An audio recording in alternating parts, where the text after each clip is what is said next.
Hello everyone, welcome back to Sporaria YouTube channel. Okay guys, so in this video I would like to share you a tutorial on how to change lock screen type on Infinix Smart 8 easily. Okay, here without any further ado, let's get started the tutorial. Okay, first thing first that you have to do is you can go to settings menu on your phone.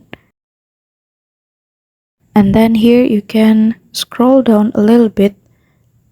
And then you can go to about password and security.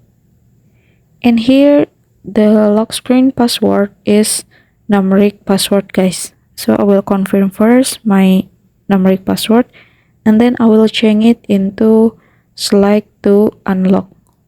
But there are also guys another option that you can choose, but I will choose slide to unlock guys.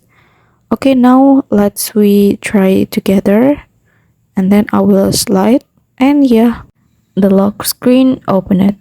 Okay, so here's the tutorial on how to change lock screen type on Infinix Smart 8 and thank you so much for watching guys.